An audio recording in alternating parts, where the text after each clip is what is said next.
বের হয়ে আমরা একটু ঘোরাফেরা করছিলাম। তো ঘুরতে ঘুরতে হঠাৎ করে মনে হলো যে আসলে অনেক সুগন্ধি বের হচ্ছে পুরো মেলা জুড়ে। ওরা কী দেয় আমি জানি না, কিন্তু একটু মিষ্টি, একটু সুঘ্রাণ সব কিছুই আছে।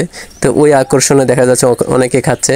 আমরা এখান থেকে এই পপকর্ন কেনার জন্য দাঁড়িয়েছিলাম। তো আপনাদেরকে একটা ঠোলা দিবে, তো ওই এক ঠোলা পরিমাণের দাম হচ্ছে 60 টাকা। কালারটা দেখুন একটু কীরকম, এজন্য একটু মিষ্টি লাগছিল এবং আবার একটু সুঘ্রাণও ছিল।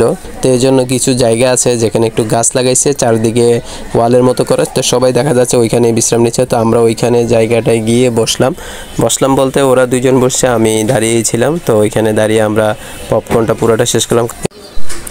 এরপর হলো আরেক ঘটনা। তো এখানে ভিতরে আমরা যখন এটা খাওয়ার পর পানি কিনতে গেলাম, তো সেখানে এটার গায়ে লেখা ছিল 20 টাকা, তো উনি বলতেছে 25 টাকা। তো আমি যখন বারবার এটার দামটা দেখছিলাম, তো উনি কেন জানি আবার বললো আচ্ছা ঠিক আছে 20 টাকাই দেন। তারপর ওইটা কিনে ওইখানে আমরা পানি খেয়ে ফেললাম। কিন্তু প্রথমে কেন 5 টাকা বেশি রাখতে চাইলো, পরে আবার গায়ে যে দাম সেই দামে রাখলো বুঝলাম না। পপকর্ন খাওয়ার পর দেখা গেল আমরা সামনে গিয়ে একটা খাবারের দোকানে দেখলাম। তো সেখানে নুডলস, চা, বিস্কিট এগুলো বিক্রি করছে। তো চা বিস্কুট এখানে খেয়ে পেট ভরবে না, সেই চিন্তা করে আমরা নুডলস অর্ডার দিলাম। তারপর মিশকাতের আম্মু এই নুডলসটা নিয়ে আসলো।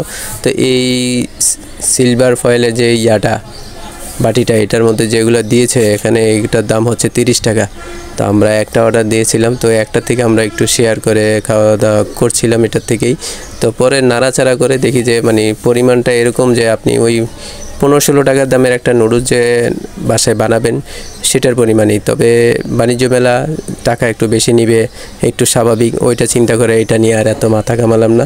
তারপর আমরা ওইখানে দাঁড়িয়েই, কারণ ওইখানে আশেপাশে কোনো চেয়ার ছিল না, সবাই দেখা যাচ্ছে যে আমাদের মতো দাঁড়িয়ে দাঁড়িয়ে খাচ্ছিল। তো আমরা সেখানে আর কোনো কিছু করার নাই, কারণ আমরা যদি এখন খাবারটা নিয়ে হাঁটতে শুরু করি তাহলে আমাদের কোনো স্টলে গিয়ে খেতে হবে।